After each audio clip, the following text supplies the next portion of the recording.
Қазір балам қайда жүр? Аш па, тоқ па? Бір көруге зар болдым. Әңгімені соңына дейін тыңдап, каналға тіркелуді ұмытпаңыздар. Пендеміз ғой. Бұл өмірде барлығымыздың да жіберген және жіберер қателігіміз, өкінішіміз бар. Сондай бір өкініштің орнын толтыра алмай жүргендердің бірі мына мен. Жоғары оқу орнында оқып жүрген кезде жақын құрбымның туысқан Дәуіт есімді ағасымен достасып жүрдім. Уақыт өте келе Дәуіт екеуміздің арамызда сезім пайда болып, ол мені кездесулерге шақыра бастады. Бірақ ол менен бір жас кіші еді. Махаббат жасқа қарамайды дейді ғой. Арамыздағы шынайы махаббаттан жас аралығымызға да мән бермедік. 3 жыл қол ұстасып бірге жүрдік. Оқу бітіріп, диплом алған кезде үйленеміз деп сөз байласып қойғанбыз. Уақыт жақындаған сайын бір-бірімізге қатты бауыр басып, үйленуге дайындалып жүрдік. Бірақ диплом алып тойлап жүрген кеште жігіттердің арасында ерегес туып төбелес болды. Осы кезде араққа тойып алған бір жігіт Дәуіттің жүрегіне пышақ сұғып алды. Жедел жәрдем келемін дегенше Дәуіт сол жерде жан тапсырды. 3 жыл бойғы арманымыз сол күні мәңгілікке сөнді. Сүйген адамымды жоғалту маған оңай тимеді. Ұзақ уақыт ес жия алмай жүрдім. Оның үстіне бұл кезде менің аяғым ауыр. Тек Дәулеттің артында қалған жалғыз тұяғының амандығы үшін өз-өзіме келдім. Бірақ мұны өзімнен басқа ешкім білмеді. Дәуіттің ата-анасына айтуға батылым бармады. Әке-шешем де бұдан хабарсыз. Диплом қолыма тигеннен кейін ауылға бардым да, ертеңіне Астанадан жұмыс таптым дедім де, бір құрбымның үйіне кеттім. Құрсағым біліне бастағаннан бастап, әке-шешеммен тек телефон жағдай сұрасып тұрғаным болмаса, үйге барған емеспін. Баламды босанып алғаннан кейін оны өз апа-атасына алып барып беруді ойладым. Бірақ арада қанша уақыт өткеннен кейін мынау сіздердің немерелеріңіз дегенге кім сенеді? Ал ата-анам айтуға әлі де қорқып жүрдім.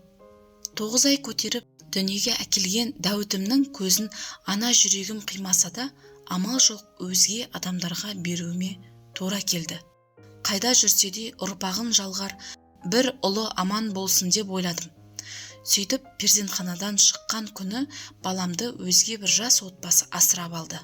Олар ешқандай мәлімет қалдырмай жылдамдатып кетіп қалды. Ана жүрегім балапанымды қимай әлі күнге жаралы күйде жүр. Сол күннен бастап күнде шырылдап жылаған баламның даусынан шошып оянатын болдым.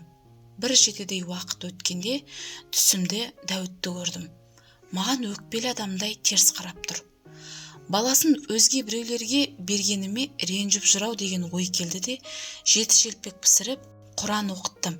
Содан кейін тыныш ұйықтап жүрдім. Бірақ балама деген сағынышым барлық нәрсені ұмыттырып жіберетін. Неге ғана бердім екен? Мүмкін әке-шешеме айтқанымда түсінер меді. Тым болмағанда өз апа-атасына алып барып беруім керек еді ғой. Балалары тіріліп келгендей қуанып қалар меді деген ойлар мені тым жиі мазалайтын болды.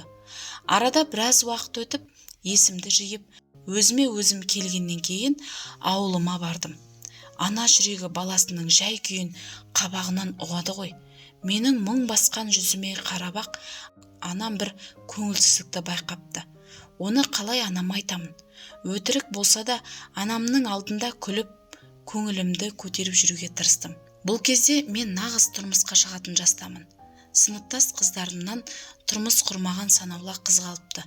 Анам да сөз арасында жігітің болса жолың ашық кете бер дегенге келтіріп отыр. Менің жүрегімнің жаралы екенін анам қайдан білсін? Бірақ ата-анамды көргеннен кейін енді тым болмаса соларды ренжітпей ел қатарлы тұрмысқа шығып, ара қарай өмірімді жалғастыруды ойладым. Тірі адам тіршілігін істейді демекші, мен де еңсемді тіктеп жаңа өмірді бастауға бел будым. Астанаға қайтып барғаннан кейін соңымнан жүгіріп сезім білдіріп жүрген бір жігітке келісімді беріп тұрмысқа шықтым. Жолдасым менің өткен өмірімнен хабардар. Өткен өміріме көзін жұма қарап, мені өзіне өмірлік серік етті. Қазір 2 қызымыз бар. Жолдасымның қыздары дегенде шығарға жаны бөлек. өзі өте балажан. Бірақ мен 2 қызым болса да, баламды әлі күнге дейін сағынамын. Қандай жігіт болып өсті екен, қазір қайда жүр екен? Дені сау ма, қарны тоқ па? Әке-шешесі өгейлік көрсетіп жатқан жоқ па екен? Кейде өз анасының тастап кеткенін білсе, мені кешіре ме? Деген жауабы жоқ сансыз сұрақтар мені жиі ойландырады. Соңғы кездері қайтадан шырылдап жылаған сәбидің даусынан шошып оянатын болып жүрмін. Ана жүрегім бір жайсыздық сезетіндей. Балам аман болса екен деп алыста жүрсе де, соның амандығын Құдайдан тілеп отырамын. Көшеде де сонымен қатарлас балаларды көрсем болды, жүзіне анықтап қарап, алаңдап, құтты бір қазір көріп қалатындай болып жүремін. Өмірімнің соңына дейін бұл елестен айырылмайтын шығармын. Шошып оянған кезде айтпасам, былайғы уақытта жолдасымды да мазалай бергім келмейді. Не де болса, ішімде іздегім келеді. Бір рет болса да қалай өмір сүріп жүргенін көріп, жағдайын білгім келеді. Бірақ оны қалай табамын? Бұл жарық дүниеде балам екеумізге бір-бірімізді көру жазылған бекен. Баламды ойлап, есіме алған кезде сағыныштан жынданып кете жаздаймын.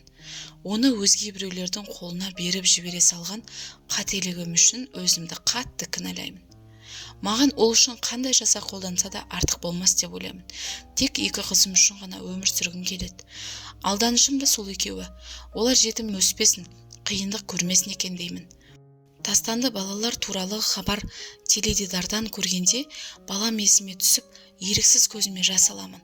Себебі қазіргі кезде мен сияқты жас кезінде бір сәтсіздікке ұрынып, немесе жігіттің алдауына түсіп қалып, жасанды түсік жасатып алдырып, немесе баласын тастап кетіп жатқан аналар ондай қателікке бармаңдар дегім келеді. Сол сәттегі құлағыңның тыныштығы мен қара басыңның қамын ойламай, ертеңгі күніңді ойлағаның дұрыс екен. Одан соң ондай нәрсені іште сақтап, жалғыз өзің шешім қабылдаған да дұрыс емес. Мұндайда жақын, жанашыр адамыңмен ақылдасу қажет ақ. Өйткені сол сәтте ол қиындықтан оңай құтылғаныңмен, бірақ сенің өмір бойы қыр соңынан қалмайтын қателігің мен маза бермейтін ой болып қалатынын да ұмытпау керек екен. Қателікті кері қайтару мүмкін емес. Әрине ондай қателікке қыздарымыздың бармағаны дұрыс, бірақ ешкімде алдында не күтіп тұрғанын білмейді екен. Сондықтан неге болса да дайын болған дұрыс.